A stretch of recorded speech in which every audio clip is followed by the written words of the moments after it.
Hola, buenas noches. Yo soy Fernanda Berenice y en esta ocasión yo les voy a hablar de Hans Kelsen. Hans Kelsen nació en Praga el 11 de octubre de 1881.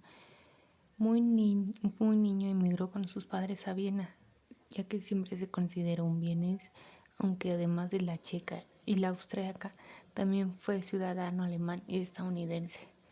Su origen judío le acarreó problemas años después, ya que en plena expansión nació en Europa, ya que fue la causa de su exilio en Estados Unidos a partir de 1940. El jurista de la historia. El jurista de la historia fue uno de los más grandes juristas de la historia, ya que encarna en la expresión culminante del positivismo jurídico, ya que ideó una construcción sistemática y monumental dentro de la teoría del derecho, ya que es expresada en una cantidad inmensa de obras de innegable influencia, particularmente en los sistemas romano-germánicos, entre ellos los latinoamericanos. Kelsen ha desarrollado la teoría del derecho en los últimos 50 años, ya que no pueden ser entendidos sin tenerlo como referencia. Kelsen echaba de menos que el derecho no fuera una ciencia sustentada en un método riguroso. Esa carencia advertida por él en el mencionado entorno positivista es una pista importante para entender su obsesión por encontrar una explicación al fenómeno jurídico basado en la pureza científica.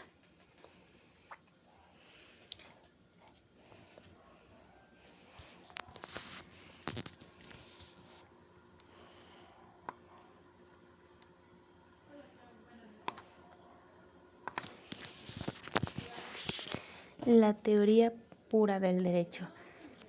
Su teoría influyó en la orientación jurídica de muchos países europeos y de Occidente, ya que realizó un análisis formalista del derecho como un fenómeno autónomo de consideraciones ideológicas o morales, del cual excluyó cualquier idea de derecho natural, analizando la estructura de los sistemas jurídicos, ya que llegó a la conclusión de que toda norma emana de una legalidad anterior, remitiendo su origen último a una norma hipotética fundamental, que situó en el derecho internacional. De ahí que defendiera a la primacía del derecho internacional sobre los ordenamientos nacionales. Su concepción del derecho como técnica para resolver los conflictos sociales se convierte en uno de los principales teóricos de la democracia del siglo XX, ya que entre sus obras destacan De la esencia y el valor de la democracia de 1920, La teoría general del Estado de 1925 y La teoría pura del derecho de 1935.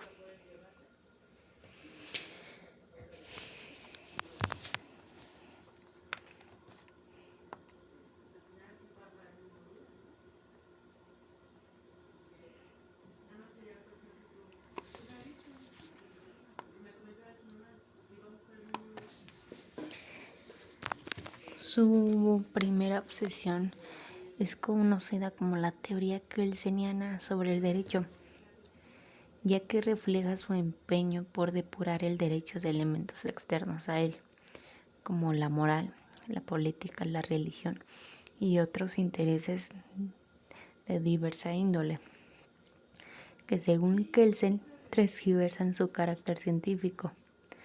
Para Kelsen, el derecho no tiene que ser reflejo de la justicia o cualquier concepto que se adopte a ella. Tampoco es producto de la razón como para Tomás de Aquino, ni de orden concreto como para Smith, sino de la voluntad. La ciencia del derecho se contrae a un análisis estructural, formal, que es la única manera de lograr la pureza del Estado, la pureza de su método, ya que es una estructura normativa, objetiva y coactiva, autosuficiente, autorreferente y coherente, ya que consiste solo en el derecho positivo, sin importar sus propósitos o cómo él debería de ser. El derecho es un sistema de normas que Kelsen denomina nomodinámico, ya que en él cual ellas no derivan unas de otras, por deducción lógica, sino por actos de voluntad. Niega los dualismos derecho objetivo, derecho subjetivo, ya que este último es la proyección del primero a situaciones individuales, y también derecho-estado, ya que puesto que este último es expresión del primero, ya que el objeto del derecho es prescribir cómo deben de ser las conductas humanas y no cómo son realmente, ya que es un terreno de la casualidad.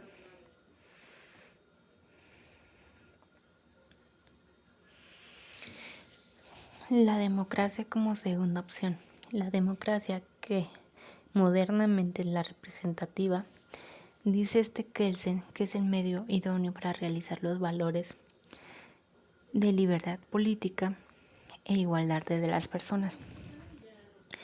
Pero ella no sería apropiada para sistemas de gobierno que persigan otros valores, como por ejemplo fortalecer y expandir el poder del Estado, sin un sistema de libertades fundamentales, de opinión, de prensa, de cultos, de asociación, etc. Ya que no es posible la democracia, ya que en la democracia no debería limitarse o reprimirse la formación de partidos políticos partícipes en la vida nacional, especialmente en la elección de representantes de la comunidad. En la autocracia, el pueblo no solo está excluido de toda participación en el gobierno, sino también privado de libertades esenciales, y no hay libertad de los partidos políticos. Esta autocracia, que antes se denominaba tiranía, despotismo, monarquía absoluta, es ahora la dictadura del partido, ya que es un régimen político que no reconoce los partidos, o sea forzadamente unipartidista,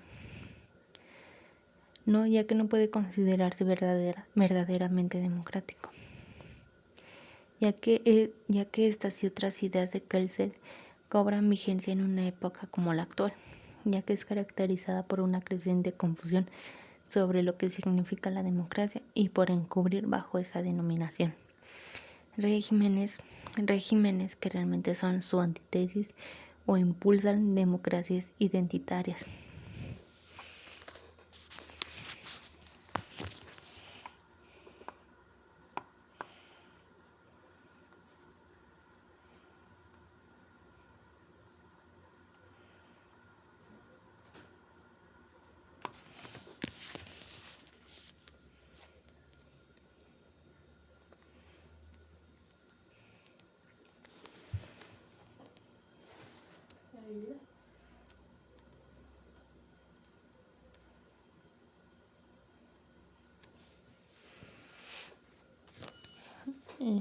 La pirámide de Kelsen. La pirámide de Kelsen es un método jurídico estricto mediante el cual quiere eliminar toda influencia psicológica, sociológica y teológica en la construcción jurídica, y acotar la misión de la ciencia del derecho al estudio exclusivo de las formas normativas posibles y a las conexiones esenciales entre las mismas.